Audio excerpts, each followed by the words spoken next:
Okay, so here we are inside of Inkscape, and here are all the images we drew last time. Now, one thing I like to do is to go in here and make sure that everything that is here can be shown as a fill instead of having strokes. Now, we selected our little cloud here, and if we come down here to the very bottom, you can see that it has a fill and a stroke. I'm going to get rid of that and see if it makes any noticeable differences. So all we got to do is come down here, hold down the Shift key, and click on X, and that's going to get rid of the strokes. As you can see, if you look down here, see, stroke none. Now we have to make a judgment call on whether we want to redraw these raindrops or if we do not. I don't really see any problem with it, so I think it looks fine. Everything's a fill. That's going to make our life much easier, so I'm going to select it and then click on Control G, and that's going to group it. If we select our little camera here, and then we go down to the bottom and look, we can see that we do not have any problems here, so we don't have to worry about that. We can select this guy as well, come down here, you can see no problems, no strokes. Come on up here to our microphone and see if we have any strokes. Yes, we do have a stroke. Let's click on the X with Shift. Go up here and make a judgment call. Did that affect anything dramatically? I don't think so. Hit Control G and come back over here, get this guy, hit Control G. These are all grouped anyway.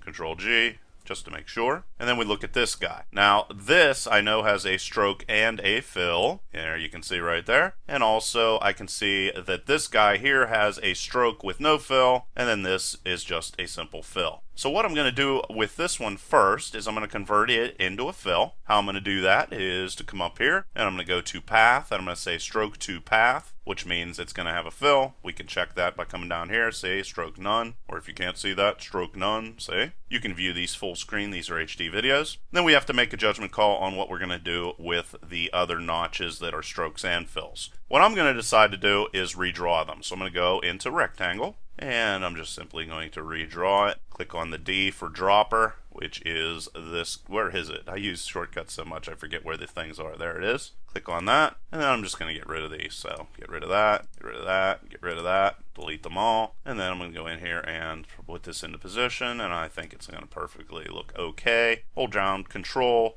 and either Alt or Option, and of course select your object and hit space, and then drag it down here and hit space again, and then we're going to drag another one out of here, bring it over here. I want to zoom in on it, get the little rotator things, hold down Control, spin this into position, looks good, and move it out a little bit. And then I'm going to hold down on it, Control, Alt, or Option, space, drag it out of there, drag it over here, and there we go. And we can verify that all we have now are fills by coming down here and we see stroke none. Okay, great. Control G, group everything. Now we'll come over here to the old YouTube logo, select that, and I can see that I have a none for stroke and just group that. Control G. There we go. Alright, so now just to dress these up a little bit, I want to change them from black and I also want to put a little bit of a shadow here. And I'm mainly just doing this just to do it, but so we can just, well, since it's grouped, we can just select it. And then let's say that I want to have an 80% gray on top and then a 50% gray on the bottom of it to give sort of the idea that it's a shadow. Well, I'm going to first convert this to 50% gray, so I have everything selected, and I can come down here. Is this 50% gray? Let's look. Yep. Okay, selected that. All right, great. Then I'm going to hit Control C to copy that, and then I'm going to go and do an edit paste in place, or Control Alt V, like that. I'm going to move this guy up 3, 1, 2, 3, 1, 2, 3, and then I'm going to convert it to an 80% gray on the top. 80% gray. And there you can see it sort of gives a hint. Now, this is going to be really shrunk down on your device. It's just going to give a hint that there is a shadow on it to make it look a little bit nicer. So let's go and do the same thing here. And also something to remember is, let's say that we wanted to switch this like this. Object right here, we want it to go underneath. Go to Object, and we can raise or lower these guys. And I have them set for F5 and F6 to raise and lower them. Let's do a lower, and there you can see now it went behind. And then I'm going to do an F6 and bring it back, because I think that looks okay. Alright, great. And one thing to note, you do not need to do a different image for whenever the button is pressed on, because App Inventor automatically does that for you. It creates or handles that event for you. So let's go and get this guy again. I'm going to convert it into 50% gray. There we go. And I'm going to do a Control C, and then I'm going to do a Control Alt or Option V, paste it on top. 1, 2, 3, 1, 2, 3. I'm down here, doing 80% gray. And there we go. And there we go. We got them all set up. Now, what I'm going to use is Photoshop to edit these. You could use GIMP or whatever you are comfortable with. And I'm just going to hold down Shift key and zoom out of this, because I'm going to select all of these at the same time. There we go. And if we want to export all of these images as a PNG file, we just have to select all of them just like that. And then we're going to go over here to File, and we're going to go Export Bitmap, and it's going to pop up all sorts of information. The only thing that's really important is where you're going to store it. And I am going to call this, let's change this to App Inventor 8 folder, and I am going to call this PNG App Inventor icons. Alright, so that's good, and you can see right there that it's a PNG file, and I'm going to get rid of this 5 right there, and I'm going to say export, and it's going to show a little export progress thing down here, and now it's done. Now I can go into Photoshop and do the rest of what I need to do. And here we are inside of Photoshop, and here you can see I have all of the images, and I'm just going to select all of them and shrink them down just a little bit because it has a tendency to cut them off. Just shrink those down and make sure that everything fits inside of here. Doesn't really matter. And then there we are. Then I'm going to come up here and I'm going to go File and New, and I'm going to create a 100 by 100 pixel transparent background. 100 and 100, and I don't know, I'll just set that for 150, and then I'm going to go OK, and there you can see is that little guy. Now what I'm going to do is go into each individual one of these. So let's just select this, and I'm going to copy it, and then jump back over into this guy right here. You can zoom in if we want, and just paste it inside of there. Yep, one thing that I might want to do first, before I do that, doing this sort of stream of consciousness, is to go into Image and do Image Size like this. And I know that I'm shooting for 100 by 100 pixels, so I'm going to make my height on this 100. And then go OK. And now it's going to go in there and be pasted in a lot more easily. Let's go like this, and let's copy that, and back over into our image, and paste it in there. And then you can see that it went in there pretty nicely. Now I'm just going to go File, Save As, and then inside of this guy, I'm going to call this Weather Icon, and it's a PNG file, and I'm going to click on Save, shut off as a copy if you have that checked, and hit Save.